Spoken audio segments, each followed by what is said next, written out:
Bismillahirrahmanirrahim. Assalamualaikum warahmatullahi wabarakatuh. Apa khabar kawan-kawan semua? Saya mendoakan semoga kita semua dalam keadaan sihat sentiasa. Amin ya Allah. Sudahkah kita berselawat hari ini? Jom kita berselawat.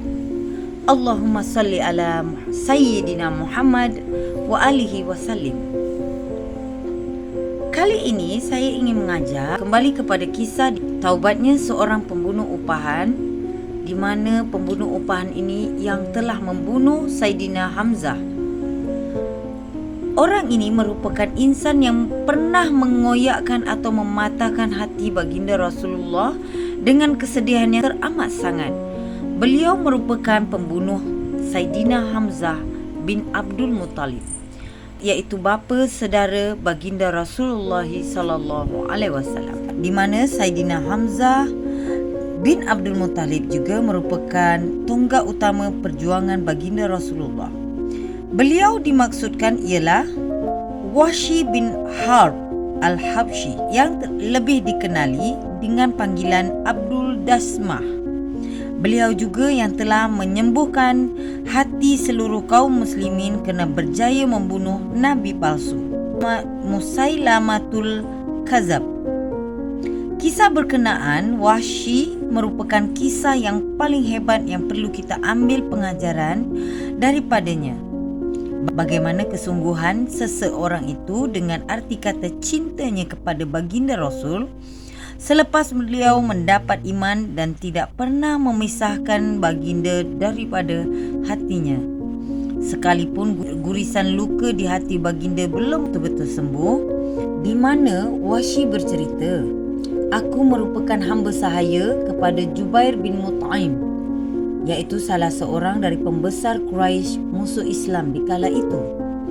Bapa saudaranya, Tu'aimah bin Adi, telah terbunuh di medan Badar oleh Saidina Hamzah bin Abdul Muttalib. Pembunuh bapa saudaranya itu mengundang kemarahan kepada Jubair. Lalu Jubair bersumpah bahawa beliau akan menebus balas atas kematian bapa saudaranya itu.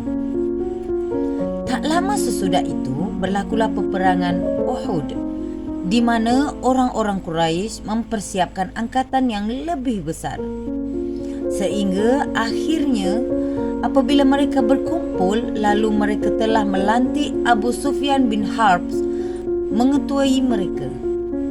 Abu Sufyan berpandangan ingin membawa bersama dalam kumpulan itu segolongan wanita-wanita terpilih dalam kalangan Quraisy, yang mereka itu dalam kesedihan ekoran kematian insan yang telah dikasihi di medan Badar, dengan tujuan untuk menyemarakkan lagi semangat juang di kalangan pejuang-pejuang Quraisy.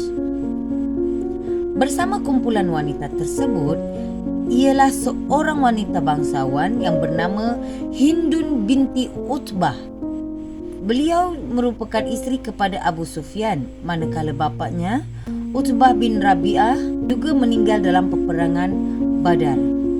Ketika angkatan itu bersiap-siap ke medan Uhud, pada saat itulah Jubair bin Mut'im melihat ke arah Wahsy sambil berkata, "Tidak maukah engkau menebus dirimu sehingga menjadi orang yang merdeka?"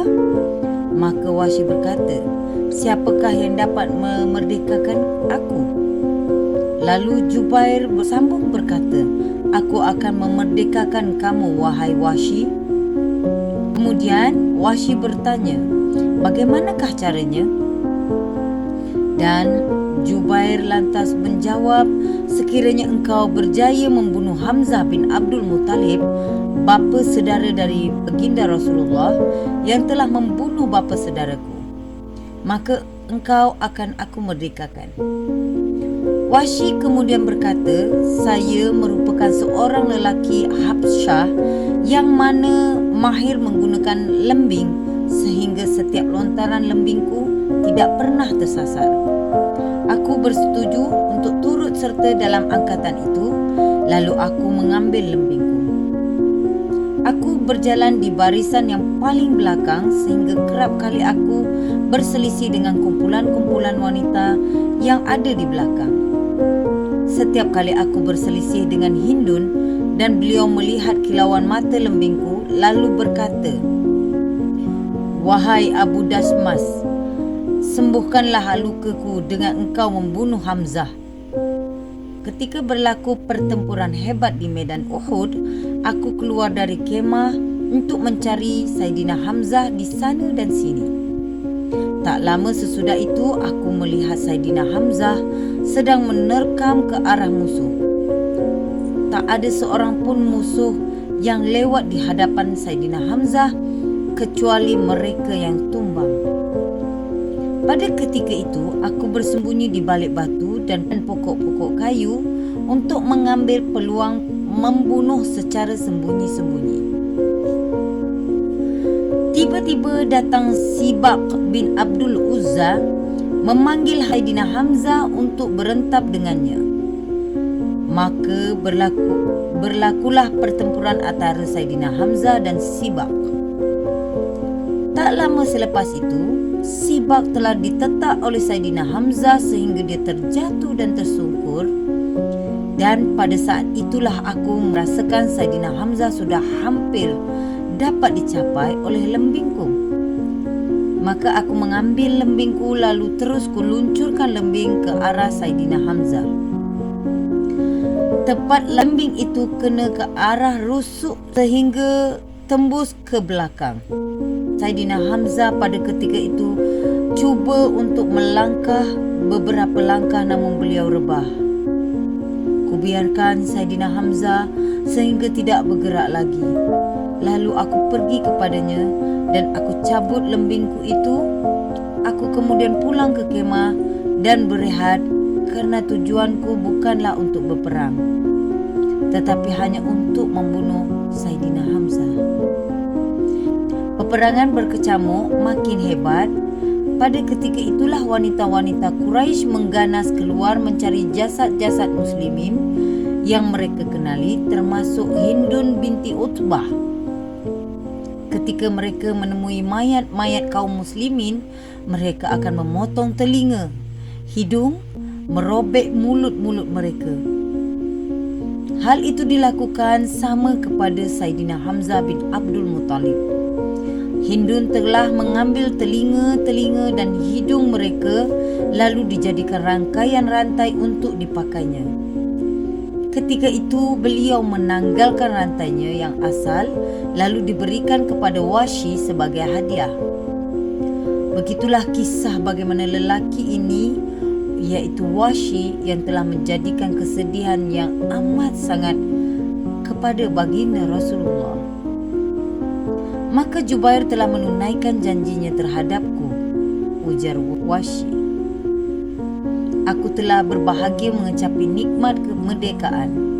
Akan tetapi, urusan baginda Rasulullah semakin hari semakin membesar dan agamanya semakin kuat. Sehinggalah setiap hari saat aku memikirkan urusan agama baginda Rasulullah, ia amat menakutkan aku kerana aku telah membunuh bapa saudaranya. Ketika mana angkatan baginda Rasulullah membuka kota Makkah kepada Islam, ketika itu aku melarikan diri ke Taif untuk mencari perlindungan di sana. Tidak lama selepas itu, orang-orang Taif pula memeluk Islam. Kemudian aku pula berkira-kira ke manakah lagi aku akan pergi melarikan diri daripada baginda Rasulullah. Sehingga tibalah seorang lelaki memberi nasihat sangat baik kepadaku dengan kelunakan suaranya. Beliau berkata, "Wahai Wahsy, sesungguhnya Muhammad tidak akan membunuh sesiapa pun yang memeluk agamanya, dan bersaksilah bahawa tiada Tuhan melainkan Allah."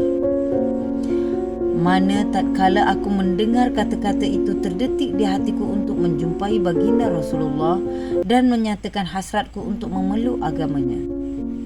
Aku terus menuju ke Yathrib mencari baginda Rasulullah, dan ketika itu tiba di Yathrib dan mendapat berita baginda Rasulullah berada di masjid. Langsung aku ingin bertemu dengannya dan dalam keadaan ketakutan dan kebimbangan. Aku terus mendapatkannya dalam keadaan aku berdiri.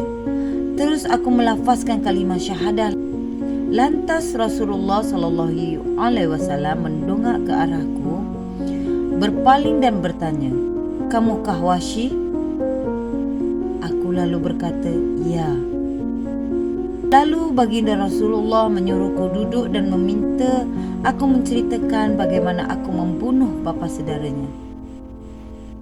Selesai aku bercerita, baginda Rasulullah lagi kuat berpaling dariku.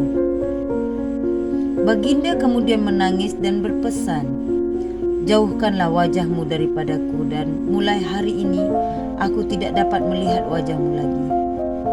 Sehingga itu Wahsy tidak menemui baginda Rasulullah kerana pesan baginda itu sehingga wafatnya Rasulullah SAW. Saat perintahnya bertukar kepada Saidina Abu Bakar, maka peperangan masih terus berlaku dan saat itu memerangi golongan murtad, antaranya kumpulan terbesar, kumpulan Musailamatul Kadzab. Saat itulah aku berkata, inilah peluang untuk aku meraih semula kemuliaan di sisi Allah dan janganlah peluang ini terlepas. Aku kemudian keluar bersama rombongan perang yang lain dan membawa lembing yang sama yang aku gunakan untuk membunuh Saidina Hamzah. Musailamatul Kadzab terbunuh di dalam peperangan itu dan semoga perbuatanku itu dapat menggembirakan baginda Rasulullah SAW. Masya Allah, kawan-kawan.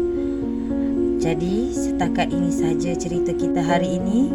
Semoga bermanfaat. Assalamualaikum warahmatullahi ta'ala wabarakatuh.